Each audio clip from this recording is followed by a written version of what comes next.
Opa! Seja muito bem-vindo ao Sei. Agora a gente já está indo para o nosso terceiro episódio. Novamente, agradecer aos feedbacks que a gente já recebeu. Esse episódio está saindo no forninho bem quentinho agora. E tô acabando de fazer nesse sábado mesmo. Já tinha um roteiro, já tinha tudo. Só faltava fazer a gravação. Então, vou fazer a gravação para postar mais tarde. Como eu havia prometido, Marcos 1 e Marcos 2. Então, hoje a gente vai seguir o capítulo 2 de Marcos. E só ressaltando, né, trazer um pouco do que a gente viu no primeiro Marcos, né, no capítulo 1. A gente entendeu que o Marcos, pela história, e possivelmente será o primeiro evangelho escrito, a gente entendeu que possivelmente era João Marcos que escreveu. A gente entendeu também que o público-alvo dele era a igreja de Roma, os perseguidos. Então tinham os gentios, que são pessoas que não são judeus, e judeus seriam os gentios, seriam nós hoje. E a mensagem do evangelho, lógico, também estende a nós, mas é legal a gente ver o que a gente sabe a intenção. E Marcos ali acompanhou tanto Paulo como Pedro e traz uma ótica das testemunhas de Pedro ali dentro do evangelho dele.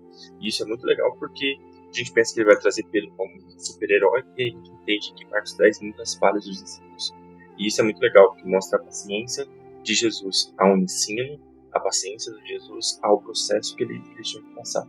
Marcos também, a gente aprendeu no capítulo 1 que tem um silêncio messiânico, né, um segredo messiânico, que ele não deixava os demônios que ele expulsava falar, revelar sua identidade, ele queria que as pessoas tivessem revelação.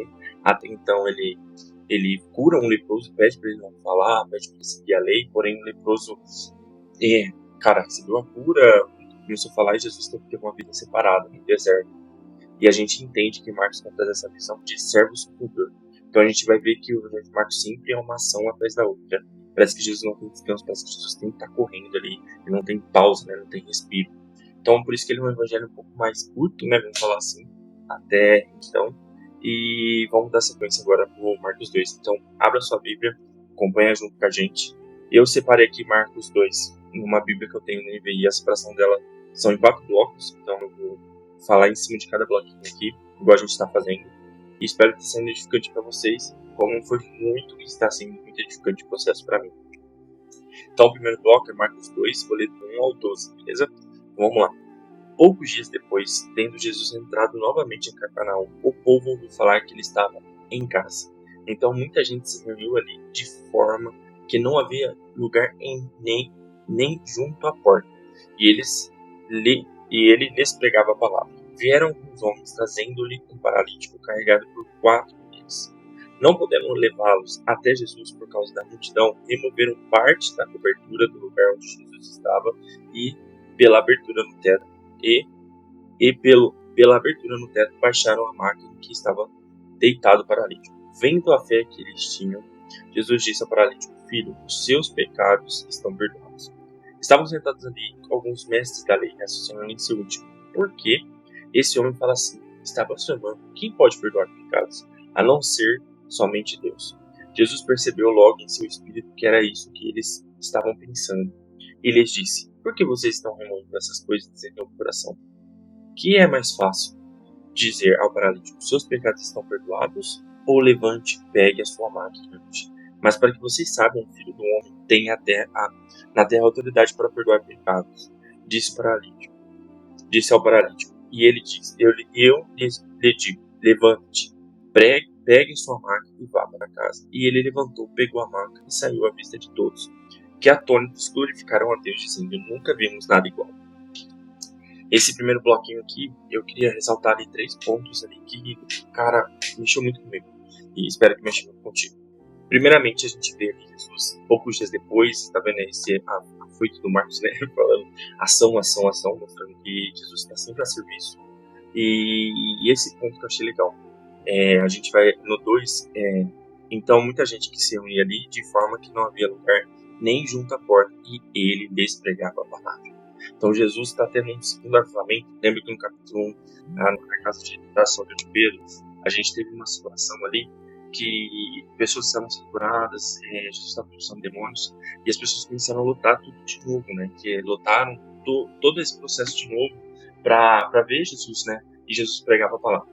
Então, de novo, eu quero deixar bem fixo na sua mente. Pregue a palavra, independente do ambiente que você esteja. sempre pregue Jesus. É, a gente entende que tem uma medida, né, e uma ideia ali de como você vai pregar, não é imposição, mas busque através das suas ações, através do seu viver, como Jesus mostra, através da maneira que age, pregar a palavra, levar o evangelho, ou na forma que você é íntegro no seu trabalho, ou a maneira que você é na sua escola, ou na maneira que você é com sua família, busca a integridade. Isso ajuda muito a pregação do evangelho. E aqui, depois ali, a gente tem uma coisa fantástica. E eu coloquei o subtítulo na minha cabeça como O Poder da Amizade. Aqui temos uma pessoa paralítica. 4 amigos se reúnem para levar eles até Jesus. E, cara, o que é uma amizade verdadeira? O que é uma amizade real? É uma amizade que, diante do que você é, eles vão te aceitar, mas não vão aceitar você ficar parado naquilo. Entende? Então, por exemplo, às vezes uma pessoa vive uma vida de um pecado e, cara, a gente pode ter convívio, mas eu não aceito você estar vivendo essa vida do pecado. E eu vou te levar até Jesus. E isso é uma amizade verdadeira. São pessoas que te levam até Jesus. E é interessante que Jesus fala aqui no 5, tem um pequeno texto aqui muito legal. Vendo a fé que eles tinham. Como que a gente vê fé? Né? E eu pergunto para você, como a gente vê fé? Mas a fé é oração, a fé... Cara, lembra que eu mencionei um pouquinho antes? Ter uma vida íntegra. Então Jesus viu que esses amigos queriam que esse amigo fosse curado. Lógico, esse amigo também, ele teve essa iniciativa, mas aqui a gente não consegue entender se Jesus estava vendo essa fé tanto nesse cara. Porque ele falou, vendo a fé que eles tinham. Então, através da fé, através da crença que os amigos tinham que Jesus ia curar ele desce esse paralítico. E aí Jesus, cara, fantasticamente, ele já abala o sistema religioso ali naquele ambiente, né? Porque os mestres da lei, quando eu falo religioso, não criticando a religião, mas religioso, a gente tem um aspecto muito hoje, essa palavra, ela até é complicado usar, porque às vezes as pessoas usam muito no sentido ruim, e ela tem um sentido muito bom. Mas religião é você ter a visão, ou o óculos, não o seu, mas o óculos de Cristo para ver as coisas. Então você ter a visão que a Bíblia quer te trazer. Isso é religião. Agora, o que é religiosidade? Você criar leis, criar princípios e deturpar essa palavra. Você bater na Bíblia e fazer ela, vamos falar assim, trazer uma outra visão que você que quer, e não a visão que a Bíblia quer. Então quando eu falo religioso é nesse sentido. Então, Jesus perdoa os pecados. E aí, cara, eles dão a chave mestre, né? Porque, olha aqui, a gente nem precisa de tanto entendimento para entender por que eles ficaram nervosos. Porque este homem fala assim, está blasfemando, quem pode perdoar pecados a não ser somente Deus? Marcos está mostrando que Jesus é o Messias. Jesus é Deus também. Então, a gente entende a Trindade, né? 3 pessoas num único Deus. E isso é fantástico. Porque Jesus, cara, e isso pode dar um temor no nosso coração, porque Jesus percebeu logo no Espírito. Então Jesus sonda os nossos pensamentos, Jesus sonda as nossas intenções. E aí Jesus faz a pergunta, né? Por que vocês estão remoendo essas coisas em seu coração? Que é mais fácil dizer ao paralítico, seus pecados estão perdoados, ou levante e pegue sua maca e ande? Aqui, quando Jesus viu aquele paralítico descendo, ele entendeu que ele precisava curar algo muito além do que a paralisia. Tinha algo muito mais por dentro ali. Igual eu disse, eles tinham muita visão que lepra, qualquer doença, era uma maldição, era algo que você fez errado perante a Deus. E Deus, aqui, ele está quebrando. Às vezes a gente pode entender que algumas doenças podem vir por questões de maldições e tudo mais, no sentido do que, por exemplo, você tem uma doença do pecado, vamos falar assim, você tem um vício de refrigerante, um vício de cigarro, e entre aspas acaba sendo uma maldição, né? Você tem esse consumo e isso vai te gerar algo ruim. Isso vai te gerar. Mas aqui Jesus quer mostrar algo muito mais profundo. Eu não vim para curar o superficial, eu vim para curar o profundo. E olha que legal. Essa pergunta eu queria perguntar para vocês e dar um tempinho para pensar. O que é mais fácil? Curar a paralisia ou perdoar os pecados? E aí?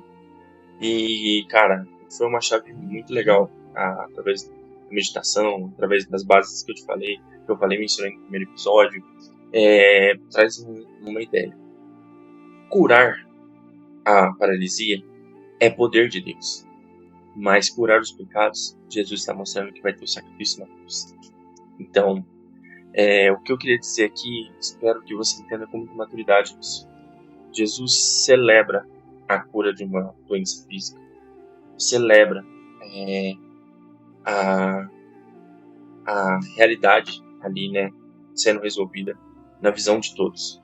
Mas, irmão, tem festa no céu quando alguém aceita o sacrifício de Jesus e seus pecados são perdoados. Muito mais felicidade em alguém que é salvo, porque é muito mais difícil você levar alguém ao arrependimento. E não é a gente, né? O Espírito que leva. E por isso que os fariseus falavam, mas ele não é Deus. E aí você pode perguntar, mas realmente Jesus ainda não tinha feito sacrifício. Mas lembra que eu falei que Jesus sempre está apontando por eu também? Ali, a pessoa era paralítica. Na cruz, Jesus vai ter suas pernas pregadas. Então, eu também ali naquele processo. Eu também dizendo ali, Jesus falando, cara, eu também entendo a sua dor e eu entendo o processo que você vai passar. Confia no meu sacrifício e eu vou perdoar os seus pecados. Então, essa mensagem é impactante demais porque Jesus está mostrando que a salvação, sempre apontando para isso, é muito importante. Muito mais importante que cura, muito mais importante que o processo. A salvação sempre vai gritar mais alto.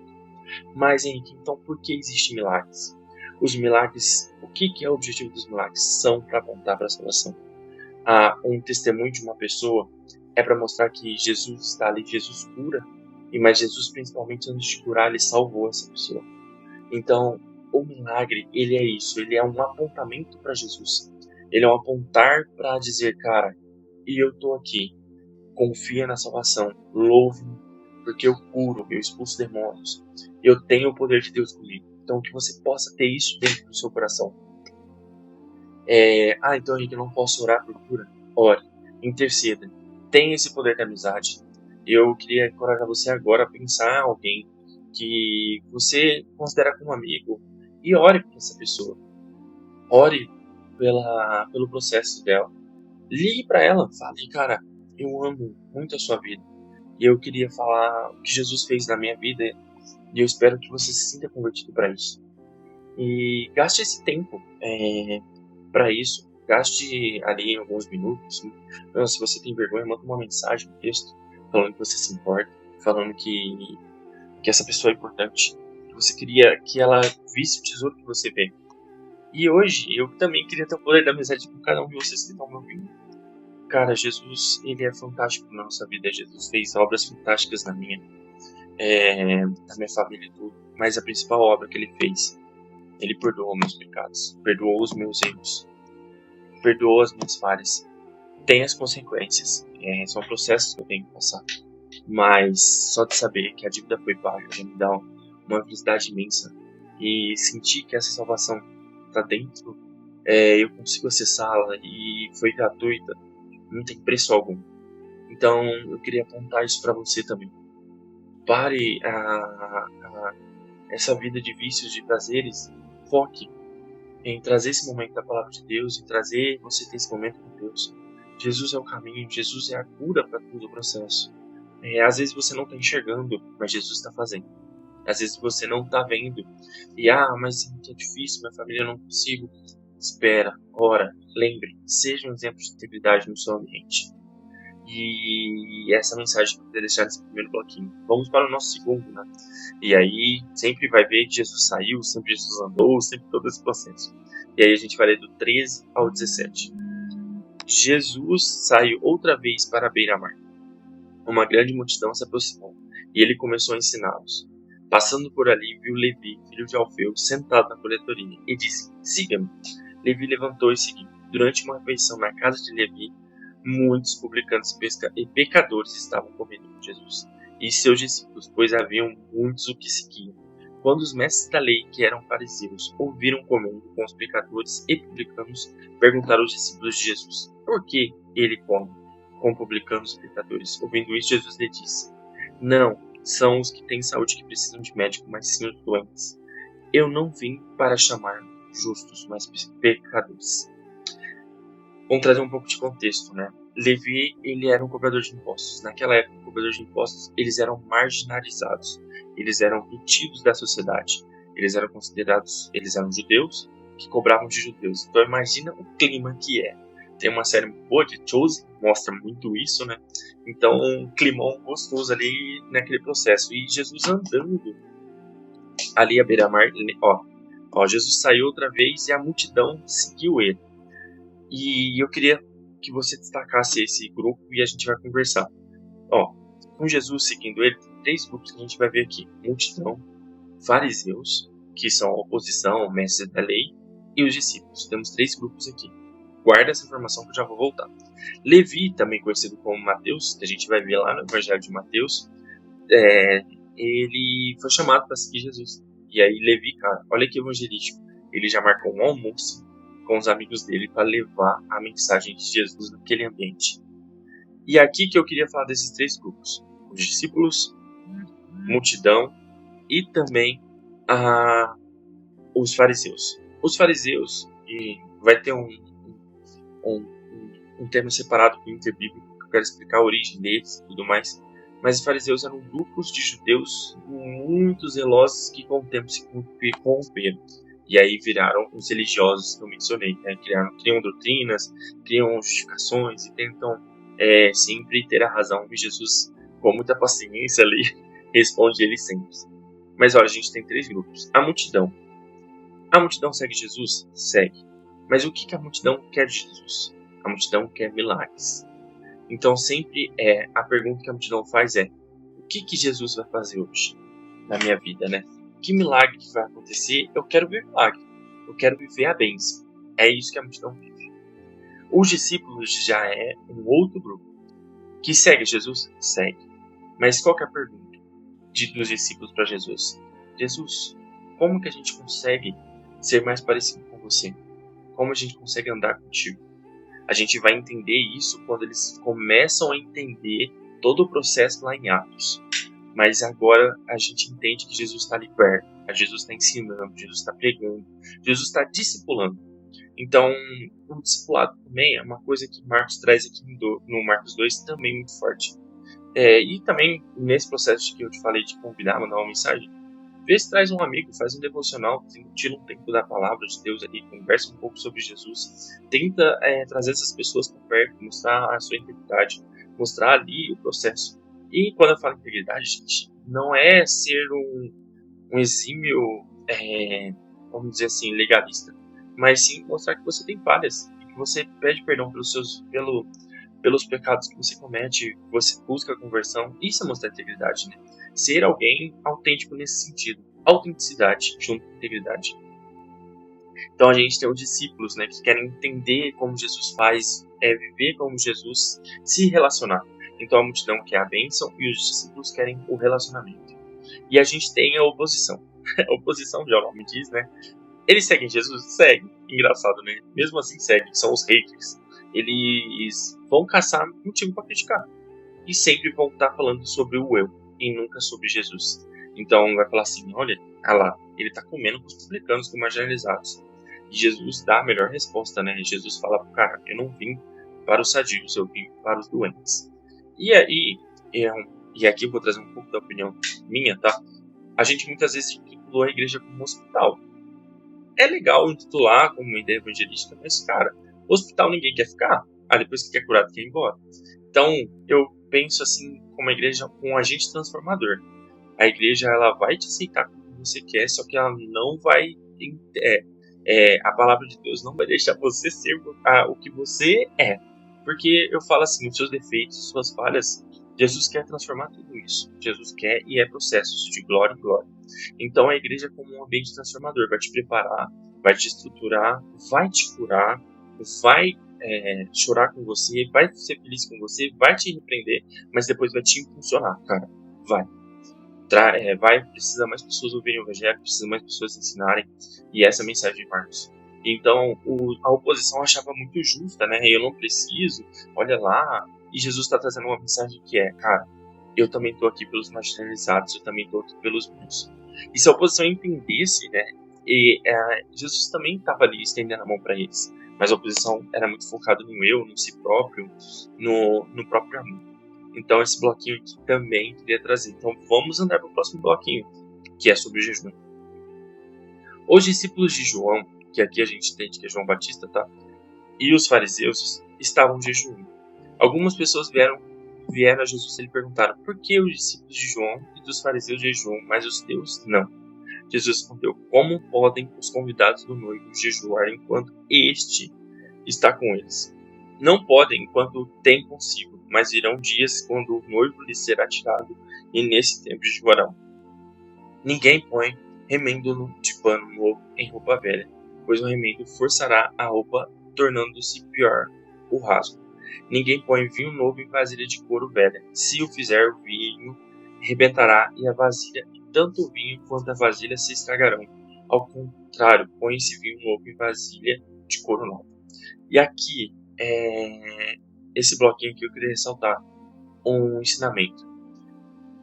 Os discípulos de João, igual eu mencionei, são discípulos de João Batista, e os fariseus, eles viviam todo o processo da lei do Antigo Testamento. E lembra que Jesus não veio para quebrar isso. E só que Jesus já está anunciando ali, quando ele fala de pano novo, de vinho novo, que está vindo uma nova era. E aí o que acontece? Porque o jejum naquela época, como que era feito? Quando a gente lê o Antigo Testamento, existia o jejum no dia da expiação. Depois, no processo, eles transporam o jejum para 4 dias específicos, e depois os fariseus entenderam, por uma questão de doutrina na época, que o jejum tinha que ser de segunda e quinta. E então eles faziam isso para mostrar para Deus. Mas lembra, quando esse ambiente farisaico, esse ambiente dos religiosos da época, eles jejuavam, ficavam maus ali perante as pessoas, queriam mostrar no público que eles estavam jejuando, né? Que era algo fantástico, cara. Que era a espiritualidade demais. E aí essa pergunta para Jesus, e Jesus já está anunciando que ele vai deixar, depois ele vai voltar. E Jesus, lembra que eu falei, quando no Marcos 1 ele muda de pescadores para pescadores de homens, ele muda o propósito do jejum. Cara, o jejum é você se abster de alimentos, né, ficar um período ali. Só que qual o principal motivo do jejum? Quando o noivo foi embora, o jejum quer mostrar saudade. O jejum quer dizer: Deus, Jesus, volta. Estou com saudade de você. Estou com saudade desse processo. Então, por isso que Jesus está trazendo uma visão. Não tem como a gente pegar o jejum do Antigo Testamento e trazer para o Novo. Não tem como a gente pegar algo antigo e eu tentar encaixar algo novo. Aquilo novo vai romper aquilo antigo. Por isso que uma nova era está sendo instaurada, um novo sacerdote está vindo e um novo processo está acontecendo. Então o jejum, o principal motivo do jejum é a saudade. Ah, Henrique, mas como que faz? Você pega um período, né, ali e você se abstém de alimentos. Ah, e aí eu, por exemplo, tem gente que fala, faço jejum das 9 da noite às 6 da manhã, né, que está dormindo. Então não tem objetivo. Então o jejum é você ter objetivo. Tem um momento de oração, momento da palavra de Deus, momento de se desenvolver ali com o Senhor. Pode fazer gradativo, tem gente que faz de 6 horas, tem gente que faz 12, tem gente que faz 24, tem gente que faz dias, tem gente que consegue estender até uma semana ali. Mas lembrando, o jejum tem que ser algo gradativo, não é algo para você sofrer, é algo para você ter contato com Deus. E por que ele é poderoso? Porque o jejum vai, vamos falar assim, a gente tem, lembra daquela passagem de Gálatas, carne e espírito. Então você vai matar a sua carne. Então, muitas vezes, muitos jejuns, as pessoas escrevem vários pedidos ali, e quando ela sai do jejum, ela entende que não tem necessidade daqueles pedidos, que eram pedidos carnais, e realmente o foco era na questão do espírito. Então, o jejum ele é um fortalecedor também espiritual, mas o principal objetivo aqui é saudade. Então, vamos para o nosso último bloquinho, que é do 23 ao 28. Certo sábado, Jesus estava passando pelas lavouras de cereal, enquanto caminhava, seus discípulos começavam a colher espigas. Os fazeram perguntar: olha, por que eles estão fazendo o que não é permitido no sábado? E ele respondeu: vocês nunca leram o que fez Davi quando ele e os seus companheiros estavam necessitados de fome? Nos dias do sumo sacerdote Abiatar, Davi entrou na casa de Deus e comeu pães da presença que apenas os sacerdotes eram permitidos comer, e os deu também aos seus companheiros. Então ele disse: O sábado foi feito por causa do homem, e não o homem por causa do sábado. Assim, pois o Filho do homem é o Senhor até mesmo do sábado. Então, aqui tem uma coisa interessante no Marcos 2. O sábado, né, era tido como dia do descanso, era tido como dia da visão. E Jesus, cara, ele é fantástico. Os fariseus vêm, fazem a pergunta e Jesus responde eles no próprio Antigo Testamento. Ele busca lá na história de Davi e eles devem ter ficado sem resposta, né? Porque, cara, eles estão falando de sabedoria em pessoa. Então, Jesus usa o próprio contexto deles para mostrar para eles que eles estão enfocados no que eles estão questionando, né? Por isso que eu falo, é sempre a doutrinação, é sempre porque o sábado, porque isso, porque aquilo. Porque realmente a palavra, ela tem, a palavra de Deus, ela por si só responde. E aqui Marcos está trazendo outro ponto interessante. Lembra que no primeiro Marcos a gente falou que ele é filho de Deus? Aqui ele traz que é filho do homem. Então a gente entende que Jesus é 100% homem e 100% Deus. Então por isso que a gente fala que não tem uma divisão, né? 50% de Jesus, do tronco para cima é Deus, do tronco para baixo é o homem, não. O Jesus, ele vive a humanidade, mas sem o pecado, e por isso que Jesus chora, Jesus tem emoção, e Marcos traz também muito desse processo de Jesus. E também Jesus é a divindade, por isso que ele cura, por isso que ele faz perdão do pecado, por isso que ele faz o sacrifício. Então, para não ficar muito confuso, mas só para trazer esse exemplo, quando Jesus morre na cruz, é porque um Deus não morre, né? Então, a humanidade, por conta de Jesus ter a humanidade intrínseca dentro da identidade dele, ele morre e aos 3 dias ele ressuscita porque ele é Deus. Então, esse ponto Jesus está mostrando para eles que o sábado, que é o dia do descanso, também está intrínseco nele. Também está em ele. Então, o descanso é Deus. E ele já está querendo trazer essa outra visão de uma nova era, de um novo processo, onde eles adoravam no sábado e Deus está mostrando que ele é o descanso. Ele está apontando, cara, eu sou o processo. E aqui a gente finaliza nosso Marcos 2. E aqui eu queria sempre vou estar ressaltando um bloquinho, né? Eu queria estar ressaltando um bloquinho do poder da amizade. Eu queria estar ressaltando isso. Espero que essas mensagens tenham confrontado, tenham trazido reflexões, tenham trazido entendimento para a vida de vocês. E espero também profundamente que você vá até alguém que você considera, manda uma mensagem, entrega ali, manda uma liga, tenta passar um tempo, marca um café, faz um almoço, uma janta, passa um pouco com essa pessoa e traga a mensagem de Jesus naquilo. Às vezes a gente tem uma vida tão corrida, esquece de falar um te amo, esquece de trazer para as pessoas até nos processos da vida. Então, que o poder da amizade possa trazer isso para dentro do nosso coração, né? Que a gente possa ter essa coragem que esses amigos tiveram de levar um paralítico. Lógico, a gente entende que às vezes tem pessoas que é difícil, né? Não querem ser ajudadas. Mas vamos tentar com o poder da amizade trazer essa pessoa para perto e dar o melhor. Apontar para Jesus, trazer para o que a palavra traz. Espero que vocês tenham gostado. A gente está no Spotify e no YouTube. Esse foi um pouco de ser que eu sei de Marcos 2. E é como eu sempre falo. Curta, comenta, compartilha com pessoas. Conto muito com isso. Agradeço principalmente aos feedbacks. Espero mais feedbacks ali. E ressalto. No próximo sábado a gente vai trazer um tema avulso, que é o cristianismo. O que é ser cristão? O que é o cristianismo? O que vive, o que come, o que fala. E depois no outro sábado a gente vai ter Marcos 3, Marcos 4. Por que, Henrique, você está fazendo essa parada? Eu aprendi com um grande amigo meu que a gente tem que degustar. Então, eu espero que essa semana você deguste Marcos 1, deguste Marcos 2, medite sobre isso, tenha suas próprias intenções da Bíblia que estão trazendo para você, que a Bíblia está falando para tu. Comenta aqui para ajudar a gente, compartilha também, curta. E, aproveitando também, se prepara ali lendo Marcos 3, lendo Marcos 4. Acredito que Deus vai te revelar algo muito poderoso na vida. E é isso, pessoal. Até logo. Até o próximo episódio. E tchau!